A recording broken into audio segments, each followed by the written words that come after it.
Well, good morning, lovely ladies and gentlemen. Steve Collins coming to you from beautiful, cloudy San Antonio, Texas, the second most powerful, passionate, and purposeful coach and speaker in the world.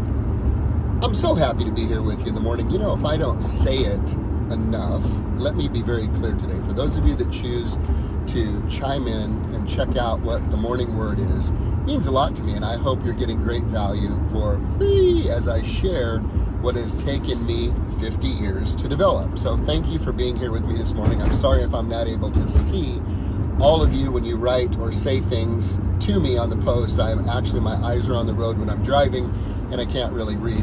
So I want to share something with you today, and I've been thinking about the series that I do. I go pretty heavy and pretty deep into all my subject matter, and yet it occurs to me there are some foundational principles that I have just literally taken for granted because they've just been a part of who I am for years.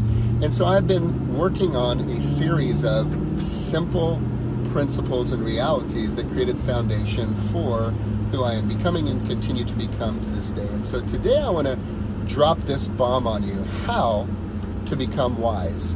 How to become wise. So for those of you that are just following and haven't followed me before, many of you know that, my senior year in high school, me and my girlfriend got pregnant and had a baby and got married, and that perpetuated my 7-year drug addiction and habit, which ultimately led to me shooting up, doing crack, and being taken into protective custody by the legal system in Texas and committed to the Texas State Hospital, or what we would know as the loony bin.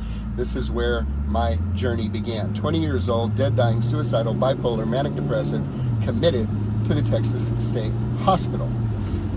In that place, I realized something. My very best thinking has brought me to a place that I no longer want to live. I no longer want to exist. I'm not going to be a part of this planet.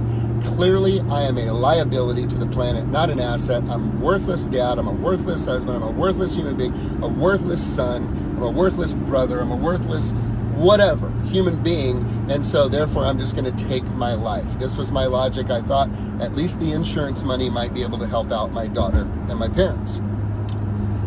That began the journey of me coming to know this amazing man, Jesus, who I invited into my life and had an agreement with that if you can just help me, you can have my life and do whatever you want with it. And the last 30 years have been a manifestation of that walk with him. But you have to understand something. I was unwise, I was foolish, and I was immature at 20 years old when I gave my life to the good Lord. Unwise, foolish, and immature. And I really didn't feel like I was cut out for college, although I did make the commitment to go to one of the most powerful Ivy League universities in San Antonio, known as SAC, San Antonio College. It's totally not even Ivy League. It's not even a little branch. It was great school, but you got to understand, it was just a little local college. But here's the point. I had someone tell me at a Bible study one time what I'm going to tell you today. Steve, you don't need knowledge. You don't need to be smart.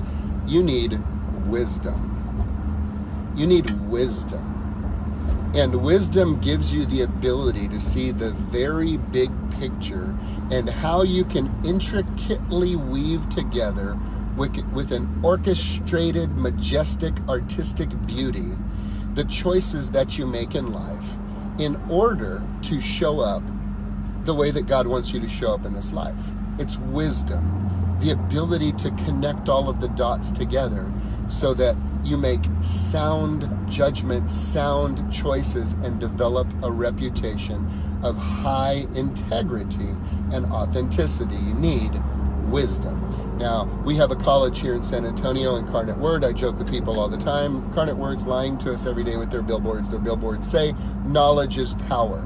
It's not true. Knowledge is not power, because you could graduate from MIT with a PhD, magna cum laude, then go move in your parents' basement for the next 40 years playing Fortnite with your little friends.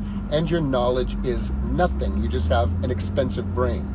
Knowledge is not power. Knowledge is potential power. It's only potential power. Its potential is unlocked and released when one applies that knowledge. So it requires action and movement. And yet, the ability to act with knowledge is not an indication of wisdom, because wisdom operates with sound judgment as well. The Wolf of Wall Street had the knowledge and the skills and the actions to make money. he was not doing it wisely. He was lying to people. He was cheating people. He was doing crazy things that were eventually going to catch up to him. It was not wise. It was not wisdom. Does this make sense? So it can be diametrically opposed. Let's take, for instance, S. Truett Cathy, the founder of Chick-fil-A. Okay? Business-wise, he has the knowledge to understand that if you're open 7 days a week, you're going to make more money in business, which is the goal for profit, and you're going to make more money if you're open 7 days a week. But he goes, no, wisdom tells me, the word says, work 6 days and rest on the seventh. I believe I'm going to honor that biblical principle. And now, if you do the research, Chick-fil-A makes more in 6 days than McDonald's and Starbucks and all these other guys do in 7 days. And they have a higher employee retention and higher happiness. And if you've ever been in a line at Chick-fil-A, that can be 75 cars long, and you get through it in like 3 minutes, and you're blessed and happy. Okay? I'm just saying wisdom. So how to get wisdom? Are you ready for this? It's very simple.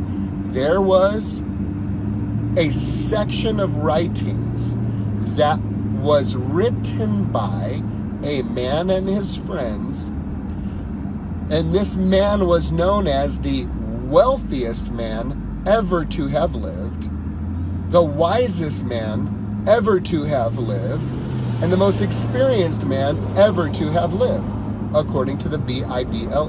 And his name was King Solomon. King Solomon was the son of King David.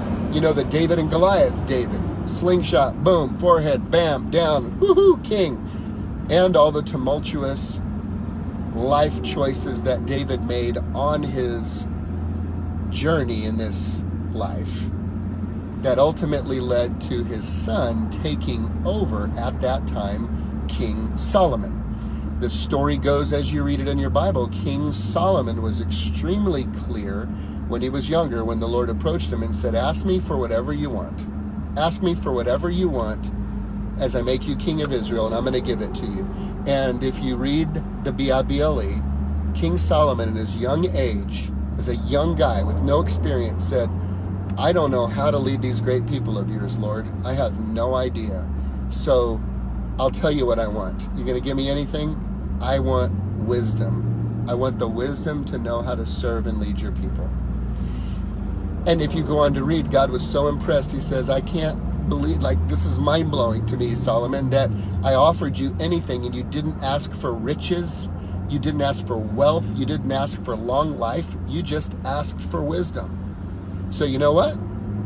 Because you asked for wisdom and none of those other things that everybody else wants, I'm going to give you all that stuff too. What a deal, huh? What a deal. You got the whole package in wisdom, because wisdom gives you the ability to build, the ability to lead, the ability to serve, the ability to manage, the ability to acquire, the ability to distribute, the ability to creatively come up with solutions that others cannot see. So King Solomon wrote largely, and there are other writers, largely the book of Proverbs, which is sandwiched in the middle of your Bible. You know that dusty little book you got up there on the shelf that you bust out every now and then? That little thing right there that if you run your finger across, it would like turn black. You might want to bust that sucker out if your intention is to gain wisdom. Gaining wisdom comes from the Word, because God is the God of wisdom. It is His to give and distribute as He sees fit. If you were to flip your little pages over to the right and go into the book of James, he makes a bold claim, the good Lord does. He says, if any of you lacks wisdom, ask me for it, and it's my pleasure to give it to you. But when you ask, you better not doubt, because if you doubt, you're like a wave tossed in the sea, back and forth, double-minded, unstable in all your ways. Trust and believe that if you ask me for wisdom, I will give you wisdom. So there's two parts to it. Number one is understanding who to ask for the wisdom, which is different than knowledge, as we discussed earlier. It's different than learning. It's different than tactics and skills. It's wisdom. Very different. Number one is asking. Read the book of James, chapter 1. Check it out for yourself. Don't believe me? Go there. Number two, it's you investing the time to study and learn and read and research, and most importantly, apply what you read in the book of Proverbs. So when I went to this major Ivy League university in San Antonio 30 years ago, SAC, San Antonio College, in between my classes, I had about a 3-hour gap. And I would sit in the library and I would read the book of Proverbs. I would read the writings of Solomon. He literally says, I'm writing this so you don't have to be stupid. Like it really says that. I'm writing this so nobody out there has to be stupid and make stupid choices. I'm going to give you some wisdom nuggets and learn this, apply this. And oh, by the way, he says, don't worry about making money. Don't worry about silver and gold. Don't worry about acquiring things and stuff, because things and stuff come and go. Worry about getting wisdom. Focus on getting wisdom. Pay to get wisdom. Work hard to get wisdom, because with wisdom, all these other things come with it. You're chasing all this other stuff. Think about this. Lottery winners, 90+% of them, lottery winners, given multi-millions of dollars. It's gone within a few years, and they're in a state that's worse than they were before, with greater debt and misery now. Do you know why? Because they didn't have wisdom. They just had money. The money comes and goes. But you see, when you have wisdom, you have the ability to manage, to invest, to multiply, to pour out what you have been given, because now you know how to connect the dots. How do you become wise?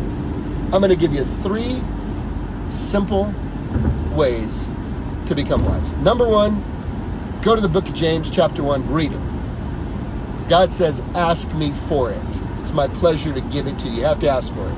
You can't doubt. It says in there, don't doubt or you're not going to get anything. Okay? Number 1, you have to ask.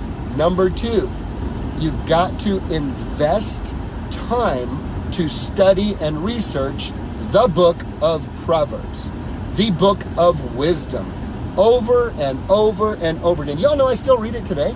I still read it today. I've been reading it for 30 years. The book of Proverbs. There's 31 chapters in the book of Proverbs. How weird. Who would have known thousands of years ago when the Bible was written that there was going to be approximately 31 days in the month in America, in the United States, which didn't exist at that time, which gives you, little Mr. and Mrs. American, the opportunity to read 1 chapter of Proverbs a day for whatever the day of the month is. Today is the 30th. Read Proverbs chapter 30. Bada bing, bada boom. There you go. It'll take you less than 7 or 8 minutes. So number 1, you got to ask. Number 2, you got to research and study and dig in to the book of Proverbs. And number 3, you have to associate with and be connected to wise people. One of the principles says, if you walk with the wise, you will grow wise. But a companion of fools leads only to ruin. Are you a companion of fools, or do you walk with the wise? If you walk with the wise, you're going to grow wise. You got to have wise friends around you. And can I tell you something exciting about this principle? If I feel I don't have friends who are wise in a particular area, you know what I have the privilege to do? I have the privilege to write a little check to get a coach in that particular area of my life that is wise, that can help me become wise. Does this make sense? I have the ability to invest in it. And oh, by the way, by doing that, I am never paying any of my coaches, of which I have 7 coaches in my life.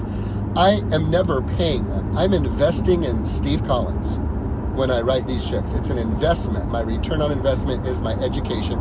And I'm following what King Solomon said in the book of Proverbs. Get wisdom. Get understanding at any and all costs. Don't chase silver. Don't chase gold. Don't chase stuff and things. Chase wisdom, because the stuff and things will come and go. And yet, when you have your wisdom will guide you. She will protect you. She will be a guard around you. I challenge you today to read chapter 8 of the book of Proverbs, which is brilliantly written because it personifies wisdom as a person and what wisdom would say. How do you get wisdom? Number 1, you got to ask and don't doubt, according to James chapter 1. Number 2, you got to do the research and you got to do the study. That's where we lose 95% of the people. Nobody's willing to do the research and the study. Number 3, you have to walk with the wise. If you walk with the wise, you will grow wise. A companion of fool suffers harm and ruin. Would you like to be wise? Ask, research, and hang with the wise. Have a great day, guys.